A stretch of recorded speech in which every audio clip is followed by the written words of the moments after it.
Good morning. It's December 23rd, and this is your daily brief in science. Here's everything you need to know. A remarkable discovery in Siberia has captured the attention of researchers and enthusiasts alike. The remains of a 50,000-year-old baby mammoth named Jana have been uncovered, and experts are calling her the best-preserved specimen of her kind ever found. Jana was discovered in the Batagaika crater, the largest permafrost crater in the world. Local residents stumbled upon her remains, which were nearly completely thawed, showcasing the unique preservation capabilities of the region's permafrost. Yakutia, a vast area bordering the Arctic Ocean, serves as a natural freezer, preserving prehistoric remains and facilitating extraordinary discoveries like Jana's. The fossil is currently displayed at Northeastern Federal University in Yakutsk and features exceptionally well-preserved characteristics, including an intact head, torso, ears, and mouth, with no visible damage. While Jana's forelimbs were consumed by predators, her head and trunk remain remarkably preserved, which is unusual for mammoth fossils. Experts estimate that she was about 1 year old at the time of her death, although further studies will confirm her exact age. Researchers believe that Jana likely became trapped in a swamp, which contributed to her extraordinary preservation. Local residents even constructed a makeshift stretcher to lift her to the surface after noticing her condition. The carcass weighs approximately 180 kilograms, stands 120 centimeters tall, and measures 200 centimeters long. This unique find is expected to provide valuable insights into mammoth development, adaptability, and the paleo-ecological conditions of their time.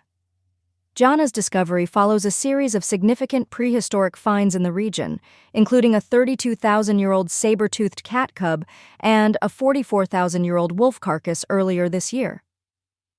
The increasing number of prehistoric finds in Russia's permafrost highlights the impact of climate change, which is causing these ancient remains to thaw and come to light. In a groundbreaking initiative, biologist Jenna Lawson has initiated one of the largest acoustic wildlife studies in Costa Rica's Osa Peninsula, focusing on the endangered Jeffrey's spider monkeys. This project, launched in 2021, employs artificial intelligence to analyze recorded sounds, providing researchers with valuable insights into the monkeys' behavior and habitat use. Lawson highlighted that using audio monitors allows for more accurate behavioral studies, significantly reducing human influence on the monkeys' natural activities. The distinctive calls of spider monkeys, captured by these monitors, enable detailed studies of their behavior, which is critical for understanding their ecological needs.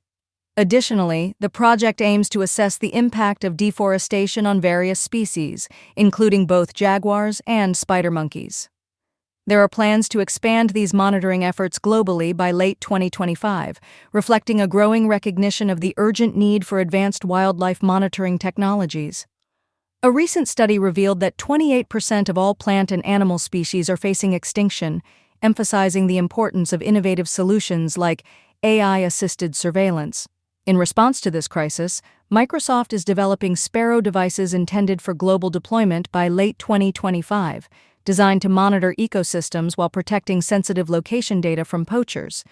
These Sparrow devices will operate for years using solar power and transmit data via low Earth orbit satellites, with initial tests scheduled for Colombia's Magdalena River jungle.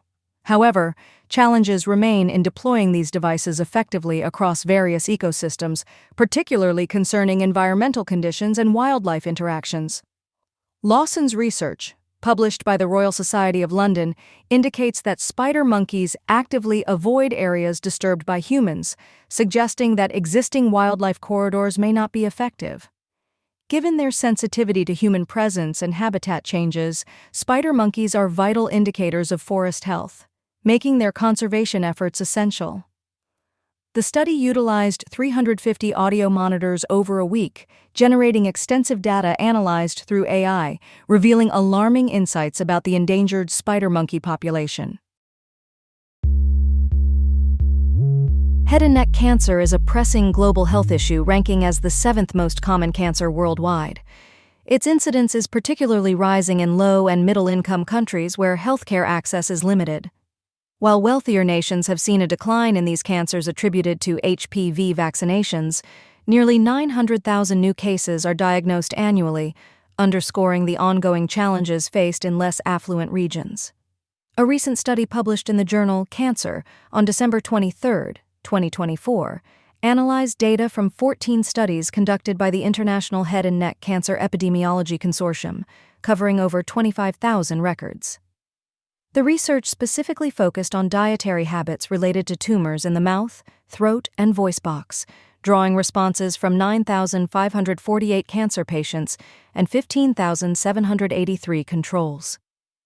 The findings revealed that individuals consuming more than 4 cups of caffeinated coffee daily had a 17% lower overall risk of head and neck cancer.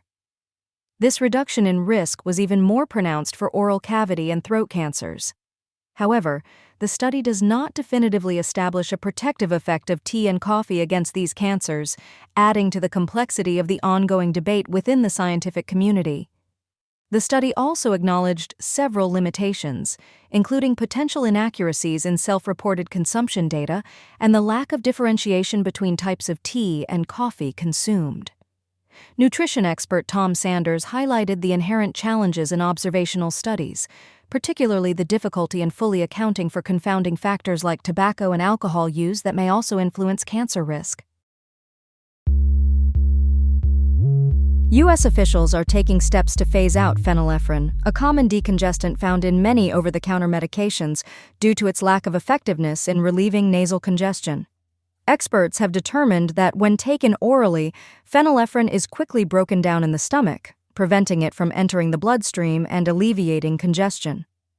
This decision comes after years of skepticism from researchers, particularly from the University of Florida, who first petitioned the FDA about phenylephrine's effectiveness in 2007 and again in 2015.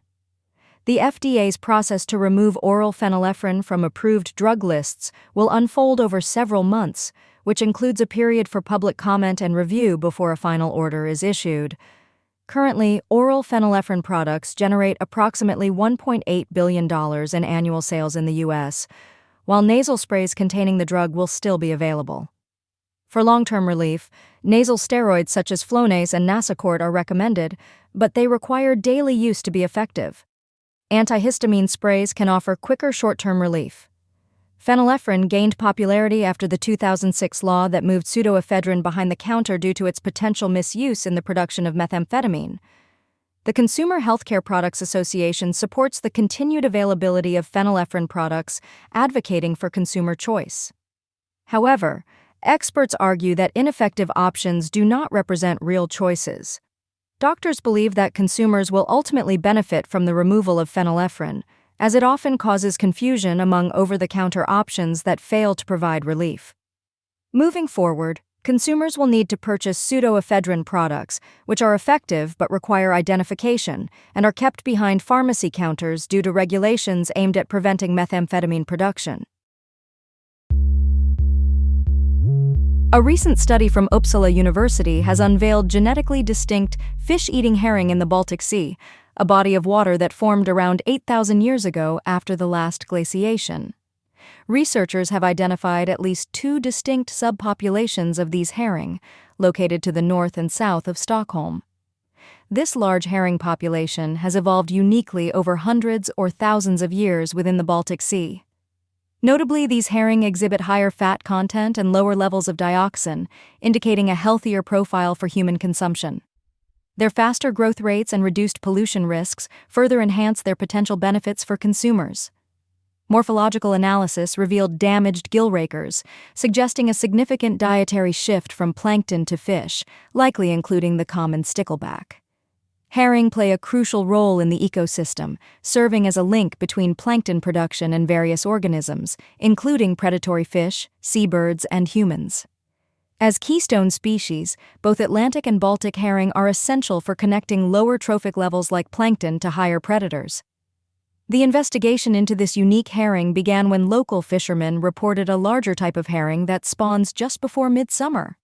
The evolution of these fish-eating herring is believed to be influenced by minimal competition from larger predatory fish, such as mackerel and tuna, which are absent in the Baltic Sea. Historically, Baltic herring were classified as a subspecies of Atlantic herring, recognized for their smaller size and lower fat content. Previous research has highlighted various herring ecotypes that have adapted genetically to factors such as climate, salinity, and spawning seasons. This has been your Daily Brief in Science. To read more about these stories, follow the links in the episode bio. You can also subscribe to these updates via email at www.brief.news. For more daily podcasts about the topics you love, visit brief.news/podcasts. Tune in tomorrow. We'll be back with everything you need to know.